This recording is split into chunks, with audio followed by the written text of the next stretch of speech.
그는 숙여서 몸을 굽혀 입에 박을 못을 넣었고 갑자기 구역질을 하며 달걀을 토해냈다. 두 번째, 세 번째. 관객들은 돈을 투입하고 그는 행복하게 집으로 돌아가며 동전을 생성하여 어머니 앞에 흔들기 때문에 어머니는 기쁨에 입을 다물지 못했다. 한 소녀는 동전을 금으로 변환시키기로 했다. 그 소녀는 신화적인 마술사 후딘이다. 그의 첫 마술 경험은 한 시장에서 있었습니다. 그는 톱을 꺼내 여자를 절단하는 남자를 보았고 후딘이만이 주목했습니다. 도살자가 그를 초대하여 상자를 접는 데 도움을 청하였고 다른 여자들은 웃음을 못 참게 되었으며 관객들은 안심하고 한숨을 돌린 후 상자가 닫히면 여자가 완전히 건재하게 일어나며 관객들은 열렬한 박수를 보냈습니다. 후디니는 이로써 빠져들게 되었습니다. 그는 마술 연구를 시작하고 몸을 키우기 위해 열심히 운동하며 성장 후 고향을 떠나 어머니가 전화로 아름다운 노래를 부르게 되었다. 후디니는 말통 안으로 깊이 들어가 보니 무대 위에 있는 소녀를 보게 되었는데 한눈에 그녀에게 홀려들게 되고 작은 곰과 가짜 꽃 한 송이로 그 소녀의 마음을 사로잡았습니다. 그는 어머니의 가슴을 벅차게 하고 사람들에게 마음을 움직이도록 했습니다. 하지만 후디니는 이름이 없는 공연에는 미미한 수입밖에 없다는 것을 깨달았고 한보험을 감행하기로 결심했습니다. 후디니는 이날 체포된 경찰관에게 자산을 다 걸고 카드판에 도전했습니다. 후디니는 경찰서 감옥을 쉽게 다룰 수 있다고 도발했습니다. 경찰이 도박으로 승리하기 위해 도움을 받고 한 방을 받아 신문 기자를 부르며 모든 과정이 기록될 수 있도록 했습니다. 후디니는 양손을 철저하게 수색당한 후 경찰관에게 감옥에 던져진 것입니다. 벨라와 후디니는 경찰관이 후디니의 입을 체크하게끔 나섰지만 아무것도 없다며 공격적인 말을 했습니다.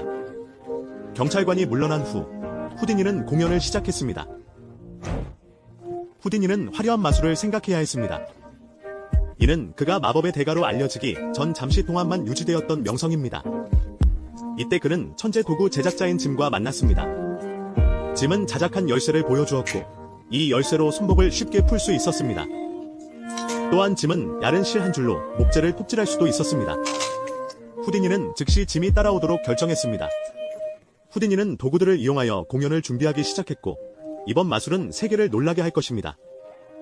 그는 시카고 경찰서에 도착하였고 맨몸으로 오직 팬티만 입은 채로 철사로 묶여 있었습니다. 국장의 도발에 남자는 경멸스럽게 웃음을 터뜨렸고 이 경고한 감옥에서 탈출할 수 있다는 것을 경멸했습니다. 경찰은 후디니를 감옥으로 옮긴 후 그의 입을 봉하려고 했습니다. 국장은 한쪽에 서서 사진을 찍으며 모두와 함께 대소했습니다. 남자는 철사가 흩어지고 흔적도 없었을 때 나타났습니다. 국장은 분노하고 소리침, 신문들은 홍보하여 후디니의 명성이 정점에 도달했습니다. 이것이 그의 탈출 마술입니다. 후디니는 천천히 양손을 벌리자 놀랍게도 6개의 손가락이 노출되고 가짜 손가락을 꺼내고 잠금 해제 키를 말해 탈출에 성공했습니다. 하지만 마술의 대가로서 그는 철사 수갑에 국한되지 않으며 계속 혁신해야 합니다. 관객의 시선을 끌어냅니다. 이때 짐이 중국의 액수형 집행 침대를 가져와서 그를 놀라게 했습니다. 제작을 보자마자 후디니는 지금 바로 시도하려고 마음이 급했습니다. 짐의 저지를 여러 번 무시하고 그는 상자에 들어갔습니다. 그는 이미 3회 연주를 마치고 너무 피곤해서 더 이상 사람들이 견딜 수 없을 정도로 긴장하였습니다. 후디니가 갑자기 신호를 보이지 않는 심각한 일이 생기고 상자 열어달라고 소리쳤지만 상자 뚜껑이 막혔습니다. 위기의 순간에 짐은 소방도끼를 휘두르고 상자를 깨뜨렸으며 후디니는 목숨을 구한 후 목구멍에서 물을 뱉어내며 말했습니다. 그리고 처형용 상자의 도움으로 후디니는 새로운 탈출을 시작했습니다. 발목을 거대한 쇠고랑에 매달고 조수들은 천천히 상자 안에 넣었습니다.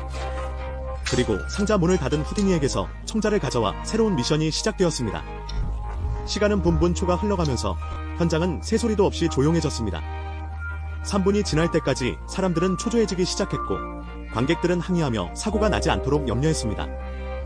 아내와 짐도 긴장하며 상황이 좋지 않다고 생각해 소방관을 불러 상자를 나누고자 했습니다. 펜스를 열어보니 수조에는 아무도 없었다. 후디니는 다시 신으로 봉되어 그는 첫 번째 세계대전에서 전투 상황을 바꿨다. 특사국은 후디니에게 간첩으로 일하게 하여 각국의 고위 인사들과 접촉할 수 있게 했다. 또한 돌발 공연을 이용하여 간첩 활동을 은폐한다. 특사국은 그를 미국 시민으로 되게 하고자 제안을 허락했다. 멋진 공연을 통해 그는 염원하던 독일 황제와 만났지만 상대방은 너무 많은 것을 알고 있어서 망원경조차 사용하고 싶지 않았다. 후디니는 연습생의 기술을 홀로 시험해 총알을 맞아치는 대담한 공연을 했다.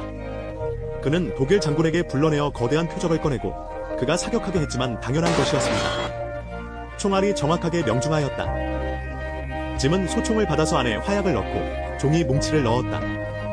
후디니는 총알을 꺼내 장군에게 건네주고 확인한 후에 총에 넣었으며 장군은 다시 표적을 조준하고 있는데 후디니가 의외로 표적 앞에 서 있었다.